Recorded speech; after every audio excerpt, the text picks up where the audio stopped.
Bonjour à tous.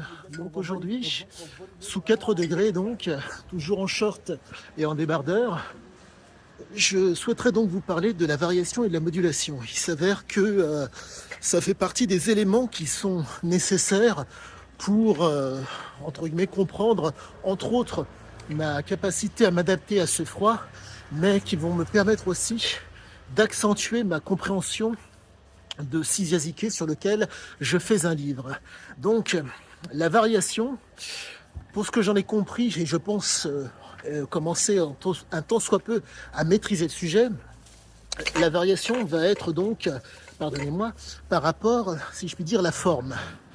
Varier de température, quoique, variation de comportement ou d'attitude, qui font que ça va être, comment dire, c'est la forme qui va varier. En un mot, carré, rond, la forme. Par contre, la modulation, ça serait l'intensité, ça serait donc la densité aussi, qui fait que. Et là, on se retrouve avec deux éléments qui sont extrêmement importants à comprendre.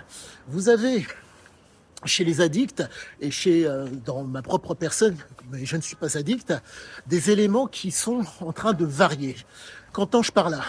Il s'avère que tout à l'heure, j'étais donc chez moi. Chez moi, il faisait donc, je dirais, une vingtaine de degrés.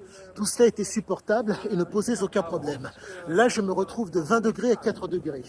Il y a donc eu certes, il y a eu une modification de température, il y a eu une variation de température, quoique la température a varié. Ce qui fait qu'il y a une espèce, si je puis dire, je dirais pas dire modulation, parce que en termes, quoique c'est quand même modulation, car il faut au niveau des artères, au niveau, pardonnez-moi, au niveau de l'aorte, des artères et des veines, il faut d'autant plus, si je puis dire, de densité, entre guillemets, de par l'effet vasoconstricteur qui se présente, il faut que le sang puisse arriver au niveau des corps pour pouvoir permettre que la température reste pour faire en sorte que le corps vienne à fonctionner correctement.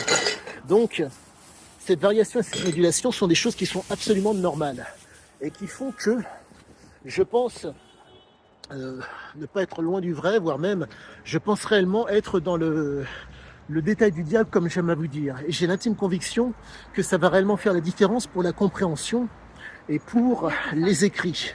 Grâce à, entre autres, Guillaume Kerner et à Charles Jousseau, et bien sûr ma personne, mais grâce à ces professionnels qui sont des références dans leur domaine, je suis en mesure aujourd'hui, si je puis dire, d'avoir une frappe d'autant plus conséquente. Mais tout ça n'est envisageable que parce que j'ai eu des références extrêmement qualitatives.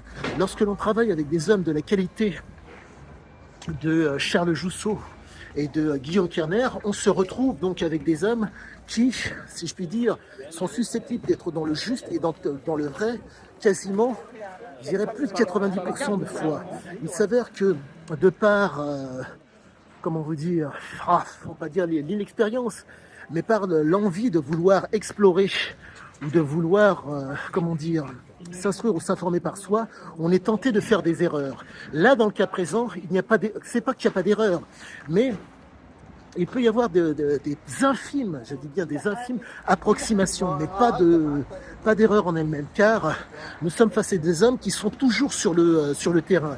Au niveau du striatum, au niveau du renforcement, ces hommes n'ont jamais lâché. Donc, ce qui fait qu'on se retrouve avec des hommes qui sont constamment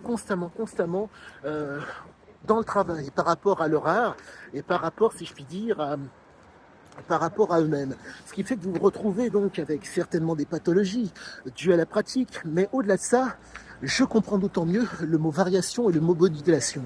D'un côté, vous avez un quinquagénaire assez flamboyant tel que, pardonnez-moi, Guillaume Kerner, et de l'autre, vous avez un septuagénaire qui n'est autre que Charles Jousseau. D'un côté comme de l'autre, on est vraiment face à des hommes qui sont vraiment exceptionnels. Quoique oui, je ne sais pas si c'est exceptionnel, mais si vous voulez, ils ont trouvé le moyen de pouvoir exprimer ce qu'ils sont dans leur domaine respectif. Et quoi qu'il en soit, je vais continuer. Et j'en reviens, je me répète par rapport à la variation et à la modulation. Variation qui dit donc c'est la forme qui varie. Modulation, c'est l'intensité, entre guillemets, ce qui n'est pas palpable. L'intensité et, si je puis dire, la densité. C'est ce petit détail qui fera la différence pour que les écrits soient d'autant plus qualitatifs. Et je vous souhaite à tous une très bonne fin de journée. À bientôt!